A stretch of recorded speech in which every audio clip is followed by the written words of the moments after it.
Mesdames et messieurs, c'est parti pour cette revue de presse dès ce mardi 16 juin 2026. Entamons celle-ci par ces gros titres du tabloïd Africa News. Est-ce la première ministre ouvre grand les portes aux enquêteurs de l'ONU. Souminois lâche les chiens sur les crimes du Kivu. Titre notre confrère.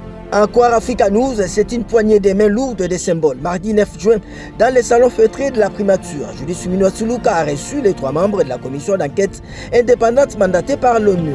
Leur mission, faire la lumière sur les violations des droits de l'homme qui ensanglantent le Nord Kivu et le Sud Kivu.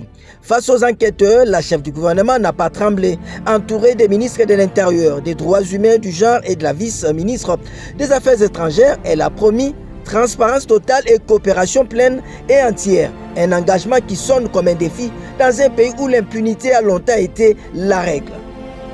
On va prendre notre chapitre Ebola en RDC. Roger Kamba rapporte 808 cas confirmés, 50 guérisons et 192 décès. Titre le tri d'information générale Congo Nouveau.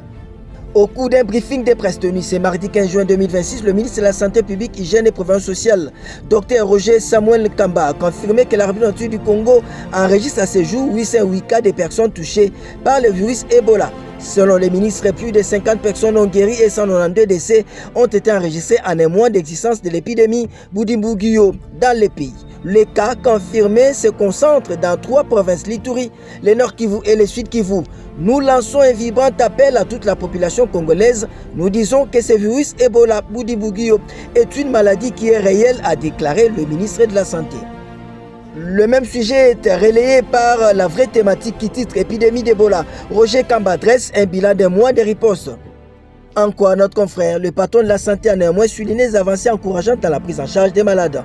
Plus de 50 personnes ont déjà été déclarées guéries après les traitements dans les centres spécialisés. Selon les données présentées, l'épidémie touche désormais 31 zones de santé réparties dans 3 provinces, l'Ituri, le Nord Kivu et le Sud Kivu. Si l'Ituri reste la province la plus affectée, le Sud Kivu ne compte pour l'instant que 3 cas confirmés. On va terminer en sport avec les sites d'information générale EcoSport qui titre Mondial 2026, le Léopard à huis clos ce lundi à Houston. En quoi ces sites d'information générale, le Léopard de RDC poursuivent les préparations à Houston après 3 séances d'entraînement ouvertes aux médias et une au public, avec la présence des enfants. Cette session permettra au staff technique que dirige le sectionnaire de la RDC Sébastien Desabre de mettre en place des derniers réglages pour affronter l'équipe du Portugal. Ce match est prévu ce mercredi 7 juin à 12h heure locale et 18h heure de Kinshasa. Ça n'est donc fini pour cette revue de presse. Prenons tous rendez-vous pour demain, tous derrière nos phares d'essai, Bendele Koyate, Congolais Télé.